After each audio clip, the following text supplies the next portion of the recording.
Carlos Ghosn désigne son ancien constructeur de cœur, Renault.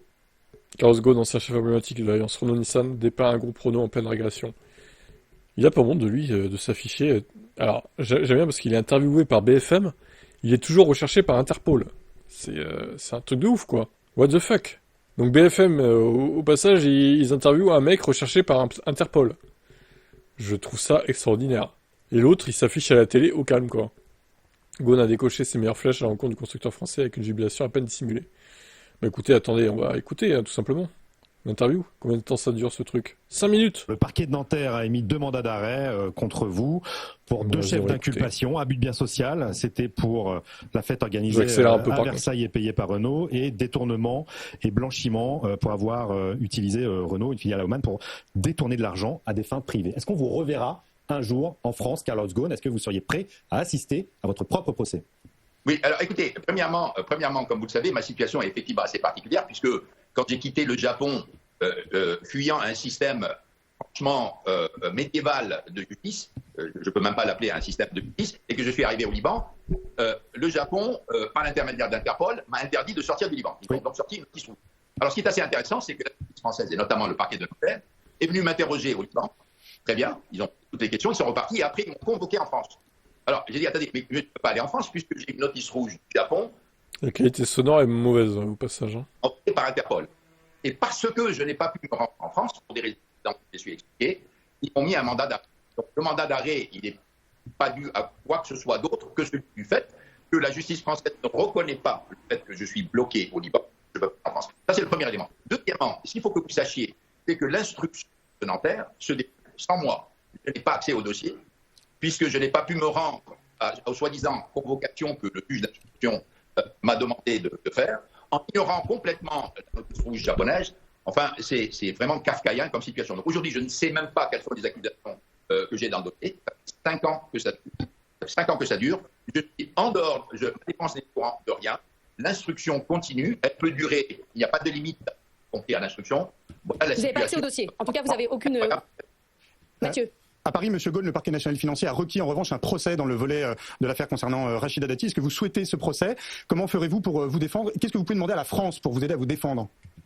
Écoutez, le procès concernant l'affaire Rachida Dati, d'après ce que j'ai compris, aura lieu. Il faut que vous sachiez que je suis toujours pas au courant, mes avocats n'ont pas accès à ce dossier. Ils ne savent même pas ce qu'il y a dedans. Les avocats de Rachida Dati le savent, moi je ne sais pas. Forcément, à un certain moment, je vais être appelé à ce procès et mes avocats me défendront pour une raison très simple, c'est que je ne peux pas me déplacer en France. Tant que la notice rouge japonaise existe, je ne pourrai pas quitter le Liban. Donc c'est un fait que nous avons montré à tous les juges d'instruction en France, mais manifestement, ils ont l'air de penser qu'il est tournable alors qu'ils ne manifestent pas. Mais est-ce que vous espérez pouvoir sortir un jour du Liban? Comment vous voyez cet enfermement forcé? Écoutez, la sortie du Liban va dépendre essentiellement donc, de la levée de la notice rouge japonaise, puisque c'est elle-là qui bloque et qui est à la base des mandats d'arrêt que je subis en France. Ça, c'est une autre affaire, puisque le Japon refuse de transférer le dossier à la justice libanaise pour que finalement la justice soit faite. Les accusations qu'il y ait au moins une justice qui tranche sur cette affaire. Donc pour l'instant, on a un statu quo total, on refuse du Japon de laisser notre justice trancher ce cas, si ce n'est la justice japonaise dont on connaît bien les caractéristiques. Carlos Ghosn, vous êtes franco-brésilien. Est-ce que vous appelez Emmanuel Macron en France, Lula au Brésil, à plaider votre cause auprès du Japon? Écoutez, j'avais essayé plusieurs fois, même il y a très longtemps, de contacter les autorités françaises pour plaider mon cas. Comme vous le savez, j'ai été largement ignoré. Donc, j'ai très peu d'espoir que ce cas puisse se résoudre, du moins avec l'administration française actuelle. Bien sûr, j'en ai parlé au président brésilien, j'en ai parlé aux autorités japonaises. Vous savez aussi qu'on est plus subi une interdiction de voyage de la part du Japon, soi-disant parjure. Attends, ça capte mal au Liban, les gars. Faites quelque chose. Vis-à-vis de la justice japonaise, elle est bloquée et donc nous passons aussi par l'administration de façon à éviter que cette injustice ne perdure trop longtemps. Ça fait 5 ans qu'elle est bloquée. Bon, il n'y a pas toute l'interview, fait chier en fait. Il n'y a rien sur Renault.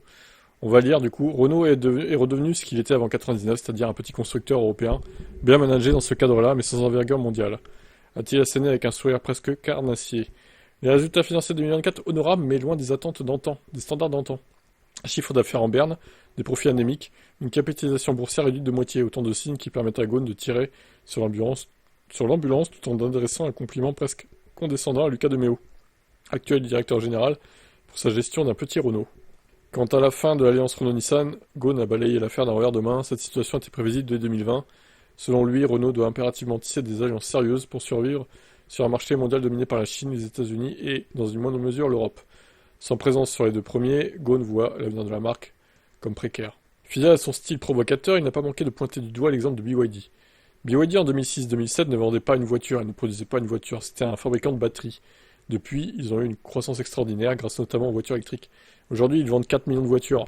Le message est clair, il est temps de sortir de l'ornière avec des partenariats à valeur ajoutée comme celui amorcé avec Geely. Pour clore le tout, Ghosn a évoqué son évasion spectaculaire au Japon, où, accusé de malversation financière, il s'est évadé dans des circonstances rocambolesques pour rejoindre le Liban.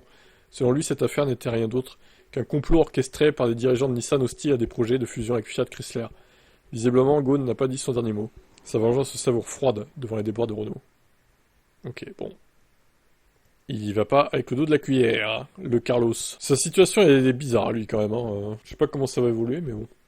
Est-ce que vous êtes d'accord avec lui sur Renault? Renault dévoile une Clio GPL. Ça existe encore, le GPL? Vraiment? Qui utilise ça, quoi? En 2025?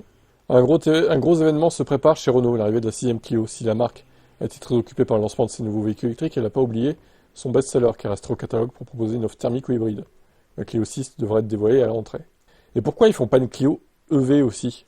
Comme Stellantis fait avec sa Peugeot 208 qui est aussi électrique. Pourquoi vous faites pas pareil en fait? C'est insupportable. Faites la même chose. Au moins que pour la Clio, quoi. La 5 approche donc de la retraite. Pour maintenir un bon niveau de vente, Renault a décidé de la rendre plus attractive avec une version nommée Génération. Le prix chute à 16 900 €. C'est toutefois avec le tout petit moteur essence atmosphérique de 65 chevaux. C'est de la merde. C'est un veau, quoi. Mais la Génération existe aussi en TCE 90 chevaux et en variante GPL, ça c'est ce qui nous intéresse dans cette vidéo, de 100 chevaux. Cette dernière est particulièrement intéressante car elle permet de faire le plein avec un carburant qui coûte moins d'1 € le litre en ce moment. De quoi donc fondre ses dépenses à la station-service. Cette Clio GPL Génération est affichée 18 000 € contre 20 700 € pour la variante Evolution, qui n'est pas spécialement mieux équipée. L'équipement de la Génération embarque l'essentiel, mais sans manque rédhibitoire. Il y a en effet le série, la radio sur écran tactile 7 pouces, la clim manuelle, les 4 vitesses électriques, la banquette 40-60, les radars de recul, l'aide au maintien dans la voie, ou encore les jantes 16 pouces. Alors moi je serais curieux de savoir si le GPS c'est vraiment intéressant. Quel est le coût au 100 par rapport à l'essence et à l'électrique? Je pense que ça doit se situer à peu près entre les deux, quoi. C'est peut-être 4 ou 5 €, peut-être plus 5 €, un truc comme ça. Dites-moi en commentaire si vous en savez plus sur le GPL. Allez, ciao. Alors Audi qui a présenté son E5 Sportback également à Shanghai. Bon, il n'y a pas grand chose à dire là-dessus, hein. Honnêtement, c'est un espèce de concept étonnant là. Affichant 220, 300, 425 ou 579 kW, la plus puissante des versions offrira 800 Nm de couple, de 0 à 100 km/h en 3 secondes 5. La batterie monte à 100 kWh de capacité, 770 km CLTC j'imagine. Architecture 800 volts. Tu récupères 370 km d'autonomie en 10 minutes. Ce qui est quand même très impressionnant. Alors il faut savoir qu'en Chine, Audi, il n'y a pas les 4 ronds là, les 4 cercles. C'est marqué juste Audi en fait, tout simplement. Alors, l'arrière, dégueulasse. Ça me plaît pas du tout. Alors, l'intérieur, il y a plein d'écrans. C'est farci d'écrans en fait. C'est incroyable. Je suis pas fan. Hein. Je suis pas fan de la voiture, pour être honnête. Je pense pas de toute façon qu'elle arrivera en Europe. Ce serait quand même étonnant. C'est vraiment typique chinois. Même l'intérieur, il y a trop d'écrans. Enfin, au bout d'un moment, faut se calmer, quoi. Non, là, c'est encore pire que la Honda E. En fait, les écrans sont encore plus hauts que ceux de la Honda E, donc ça choque encore plus, quoi. Et puis surtout, elle est plus large, la voiture, donc il y en a encore plus. Bon, je suis pas fan. Je suis pas fan de ce Audi E5 Sportback. Qu'est-ce que vous en pensez, vous?